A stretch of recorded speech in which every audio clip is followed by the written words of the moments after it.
Well, right now, there are over 300 teachers from various districts across the country have been picketing this morning at the Finance Ministry over their biometric ID cards, which will facilitate payment of their salaries. But the teachers say their salaries have been stored for months. According to them, without the biometric cards, they cannot be paid. I'm from Tatale. You know Tatale, how far Tatale is. We have paid almost 200 Ghana cedis just for fare, in or out, just for this registration. And let me tell you what happens. The registration is that the moment your staff IDs come, automatically you are qualified for what? Biometric registration. That's what our colleagues have done. And today we are here to register for biometric registration. And they are telling us that we should go back to our places, forgetting about the 200 Ghana cedis we each paid. We are told for them, according to them, that is the last stage before we can get our what? Salaries. So that's the last stage. That once you are biometric registered, then you are qualified within 2 or 3 weeks. Then you can earn your what? Your the end of what month salary. So that. So far we have worked for almost 8 months. 8 months. Me, for instance, my father's sold 2 bags of corn before I could get this transfer this money and other things before I could get that money. And look at what they are saying. Now, we were giving our staff IDs last week by our BP coordinator, and then he told us that we are supposed to be here in Accra, Minister of Finance, to have our biometric registration. We came here, we were told we are supposed to go back because they can't register the number of people we are here. They didn't give us they didn't tell us anything that we should just get back. They waited for us to be here and they are telling us we should go back. They will come to our regional offices and then they will have the biometric registration. Now, I am at a village in Cape Coast. I need to take another car to that regional office to have my biometric again. Considering the fare I brought here, we weren't on any allowance. And I think they are being insensitive to our problems. And since we came here, they told us that we should go back from Boku to Accra. You see the distance. We just told them that we can't go, all because our traveling mercies, the money that we use for lorry fare, even that too is a problem. We've managed to come here. The leaders here are telling us that we should go back because the number of people here are plenty. They can't manage. They can't control the number of people here. So we have to go back. They've shared the date. And we are telling them that considering the place that we are coming from, we cannot go. They have to do something for us. We have come all the way from Boko. That is, I may say that's pole to pole, from north to south. It's not easy. And now when we get even cycle, we walked because we don't have money. So we have come to tell them that they should do the necessary thing to us so that at least by the end of the month we can have our what? Money, so that we can at least finance ourselves. Almost 8 months. That's not been paid us. And the then government told us that he will pay us immediately what? He recruits us. So here's the case. They are just saying different things to us. And we don't get it. So please, viewers, please tell them that we are suffering. Those are some teachers there expressing their frustration. But Cecilia Kwete is the head of public affairs at the ministry. She tells us the ministry has a schedule and that it follows it strictly to ensure that everyone will get their biometric cards. Every year we do registration of new entrants, nurses, teachers. We go to the regions and do it. Unfortunately, this year we don't know what has happened. And some of them have decided to come here to register. We have done it today on humanitarian grounds because they have traveled from far and near to come and register. But we do have a schedule for the regions. We are doing it with the other controller and accountant general regional offices, all the regions.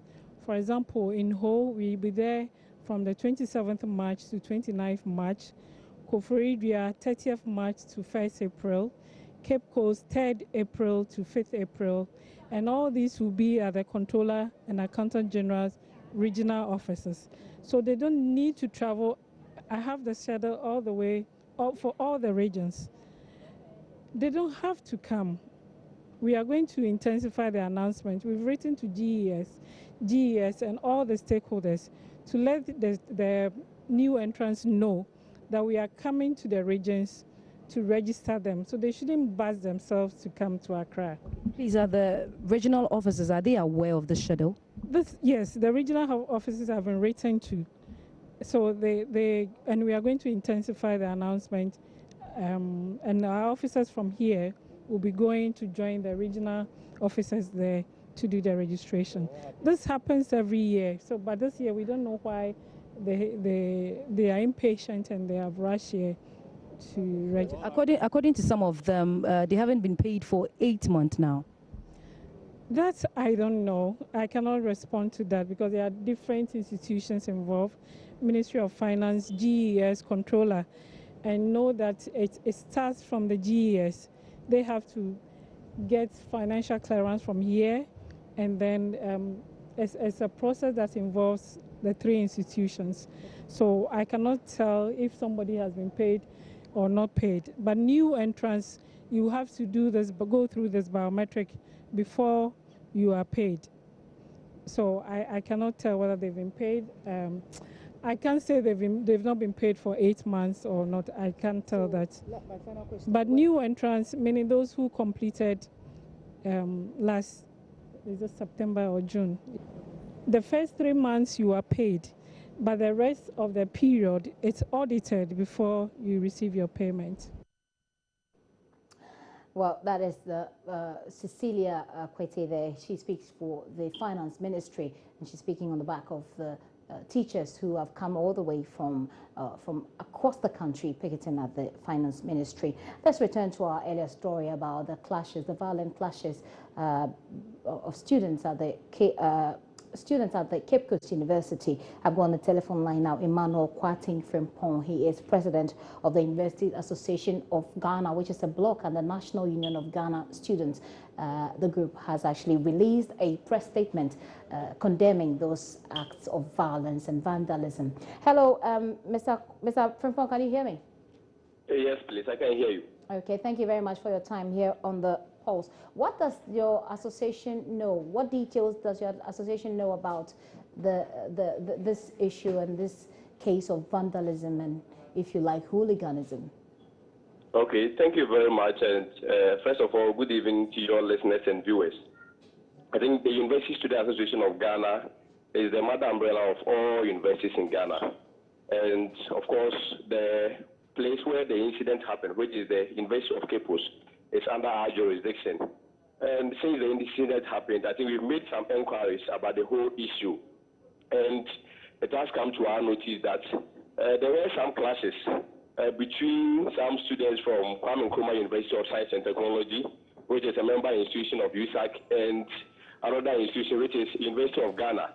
But then these are halls that belongs or that are inside these various universities. And I think they went to UCC to have some hall week celebration.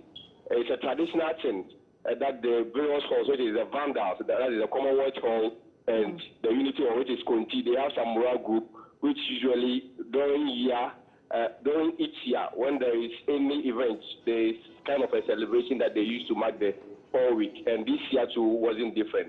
So students went there, and very unfortunately, we recorded this incident. So what do you know about the cause of the incident? Have the security and university authorities been talking to you about this? Actually, I spoke just before this interview. I made some inquiries, and I spoke with the vice president of the Ogwaho, where I heard some victims were attacked. And I think I was briefed about the whole issue. And it was more of these Kunti and Vandals and the ATL guys. They wanted to use an entrance of the Ogwaho, of which they were resisted. And that was even in the afternoon thereabouts. But then around 2:30 a.m., they mounted a reprisal attack on the Ogwa students, which resulted in the unfortunate incident that we are witnessing now. So what's going to happen next? What does USAG expect to happen? I think first of all, it is best we even condemn the whole issue in the highest degree that is supposed to be condemned. Because we are not in a jungle world, and this is an era of rule of law. One would have expected that students of their caliber would have known better. But that isn't the issue that we witnessed just a few days ago. We condemn it in higher uncertainties, and we just hope that it wouldn't happen again. But then moving on, I think the issue is with the police that they are investigating. We really support the police with any form of support that we can, hoping that the perpetrators will be brought to book and justice will be the end of it all. Well, since you're in touch with the university leadership, I believe that it will be a great opportunity for you to help them cooperate with the police. That is true. That is very accurate. And even the victims who have suffered one way or the other, I think we are making plans to see them at the end of it all. Okay. Thank you very much for your time. Emmanuel Kwating Frimpong is president of the University Students Association of Ghana, which is a bloc under the National Union of Ghana Students, which of course has released a press statement about this. But I've got Richard Kojunyako, our Central Regional Correspondent, to give us an update on that security meeting that happened earlier this afternoon. Hello, Richard. Thank you very much for holding. What's the outcome of this meeting?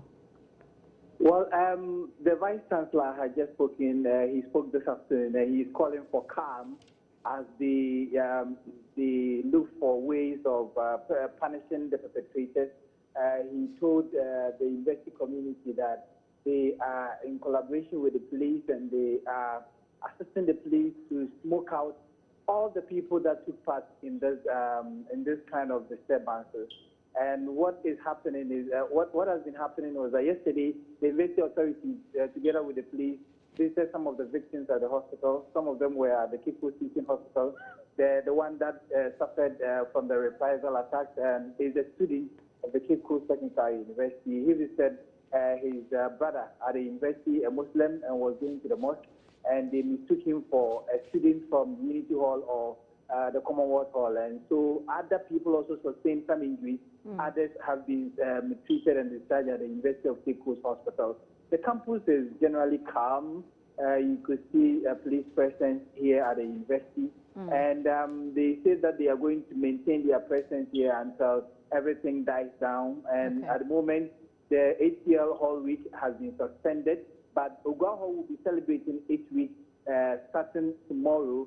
And that is what they are looking at, whether it would be called off or they will allow them to continue. And there are some discussions going on that, I mean, they were not the attacking students. They were in their territory and they were attacked by the Commonwealth Hall, Unity Hall, and ATL. But what even started all of these things was last year, these three, halls, University of Cape Coast, KNUST, and then Legon, they went to Ogwa Hall and they said that they manhandled and they harassed some of their females sexually and destroyed other things. So this year they decided that they will not allow them to enter the hall, and so that's part of the confrontation. And because they wanted to enter the hall, and most of them were naked, and they wanted to prevent that, so it led to some pelting of stones from each of the sides, and so that's what really happened. Is this affecting studies in any way? Because we can see from the videos that most of the windows have been broken, etc. Exactly. Where you see the windows broken, these are the frontage of the halls. I mean, the lecture theaters, the students are going about their normal duties. Except that, I mean, when that incident happened, the Saturday and the Sunday, there was an easy calm, because if you are seen in an Ogwa Hall t-shirt or in an ATL Hall t-shirt, you might suffer. But this morning, things are going on was and learning have been going on smooth. And so that's all I can report. Has there been any arrest? No, the police have not been able to arrest any of the perpetrators. They said that they are still in their investigation. This morning, they invited the leadership of the halls, and some people, they feel that can give them some lead that will lead to the arrest of the people that took part in the demonstration. According to the police, they were not able to arrest some of the people in the course of the disturbances, because they feel that if they did that, I mean, an untoward action of, I mean, the thing would have escalated. And so that is why they were not able to arrest. And that is one of the criticisms against the police. And they accused them that they handled the situation poorly because they threw rubber bullets rather at Ogwa Hall, the ones that were in their territory. They threw tear gas, and then it led to a lot of, I mean, some stampede and people injured in the process. They rather wish that the police would have warded off ACL, Unity Hall, and Commonwealth Hall, but rather they were at the receiving end. Okay, thank you very much. Richard Kojonyako is our Central Regional Correspondent, bringing us up to speed on that security meeting that happened at the University of Cape Coast earlier today. Speaking about security, a security analyst, Dr. Kinsley J, is pushing for stringent security arrangements on campuses to avert such occurrences, especially during occasions like the week celebrations. People gathering for entertainment or for what end up killing others. It's not allowed anywhere. Students can gather. You cannot have a university where students do not gather, even from other universities coming together and maybe for entertainment or for sports or whatever. And we can have crowds on the field of football. We can have crowds anywhere you can think of. The point, the concert and others, the point, however, is that because we have this checkered history, because we have these things happening, I think the police should have been more proactive. Knowing that Commonwealth and Atlantic and all other students were meeting there, they should have been proactive enough to prevent these things happening. Right now, those students that have been wounded, the one that has been paralyzed, what do we do? The point that we cannot even arrest one of them because of the crowd. What do you do? What is the fate of that student? I'm calling on university authorities. It's possible some of these gatherings could be banned, even though I am not very, very happy that such events wouldn't happen. But by virtue of the fact that these things happen and then people suffer, I'm calling on university authorities to ban some of these activities that could lead to the death and wounding of some students. Apart from doing that, or if we are not able to do that, then there must be laws, strict laws. We must make sure the security agencies are up to task whenever these things are happening. Whenever you have a crowd of students, you expect these things to happen, and therefore we need to take action to nip them in the bud. People gathering for entertainment or for what end up killing others. Well, let's move on from the university violence to other issues. An Accra Magistrate Court has adjourned the Mawako assault case to 22nd March to allow defense counsel and the cross-examination of the victim, Evelyn Boache. The defense lawyer, Augustine Asafwe J, whose cross-examination lasted over an hour, says his motive is to discredit the witness's testimony and make a case that his client is innocent of the charges of assault brought against him. One moment, her face was dipped into a blender. The pepper didn't stick. Another moment, her face was dipped into a blender. Pepper stuck. Another moment, somebody shouts the name of the accused person. There was a splash of pepper into her face. He went to police. There was no mention as to somebody calling the accused person for that pepper to be splashed. Several places, he said he used her strength to push the accused, and that caused the pepper to splash, which is the truth. Which is one of the truth. How important is it to, what is the weight of the inconsistencies you are trying to prove according to, in relation to where she sat, whether in the kitchen, outside the kitchen, what time she reported the day of the incident, what time she left? What is the value of that inconsistency? You realize that when we're in court and the questions were coming, the court strictly said we should limit ourselves to the evidence given by the witness. When she was in the box, did she say anything in respect of post the event? She did. And it's appropriate we are able to point out to her that she is a discredited witness. Because if you say that you were outside the kitchen and now you come to say that, oh, when I was there, there were fumes, so I had to go into the kitchen. It is for the court to determine the weight it will put on such evidence. You understand? But for cross-examination, essentially, for lawyers, it is about three things, which I indicated right from the onset, that it is for you to discredit the testimony of the witness, for you to discredit the witness herself, and it's also for you to put your case across. And throughout, that is what we are doing. Lawyer Safoje is a lawyer for the accused, but lawyer of the victim, Francis Sosu Xavier, says the victim is currently under strict medical observation after suffering a nervous breakdown last week. He's ever hopeful that justice will be served. Well, what we did today was to do the further cross-examination of the victim, and as you all observed from court, she was well composed after she had some treatment. Today she was much more better and narrating the story as best as she could, and I am extremely grateful to the medical doctors that are assisting us from Korle Bu, and just making sure that the victim is well protected and she's fit to be able to give the rest of the evidence. You would realize today that all the effort being made by the defense team to attempt to discredit her all fell flat. It was obvious that, I mean, there was a lot of effort, but it all didn't work. And I'm grateful to God that at the end of the day, she will definitely have justice, as the case may be. So it's now been adjourned to Thursday at 1 o'clock p.m.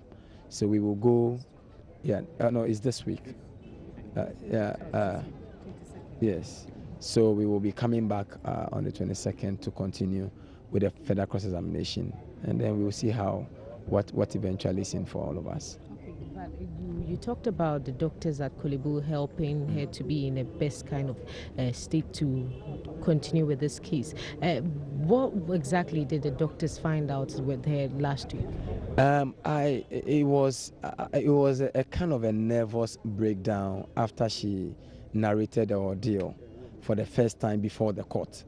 You know, it's always different when you are narrating your incidents to media or people who have interest in the matter, and it's quite different when you come before the court and you take an oath and you want to narrate the situation as it happened. And clearly on that day she was narrating amidst tears, and occasionally she would sigh and sob and all that. And I think it was just a normal reaction. You see, many people don't understand. Some people have argued that maybe she's overreacting, she's exaggerating, and so on and so forth. But I take strong exception to that, because the level at which we all resist circumstances are different. You know, this is an orphan who is trying to put herself together to get something for herself, subjected to this treatment. Clearly, somebody may not mind, but another person may just have a nervous breakdown. In this era of suicides all over the place, you can never tell what may be serious or what may have some serious psychological effect on somebody, even leading to that steps. And so there were rumors that she really attempted suicide. Well, not exactly as I know of, but I was aware that anytime she was in a room alone and you badge on her, her reaction was really scary. And that was the reason why I wrote, in fact, I personally wrote to Korle Bu to assist with the situation. And then they take her on a day before we came for her to give evidence. And right after the evidence, she broke down again, and we took her, then she was admitted.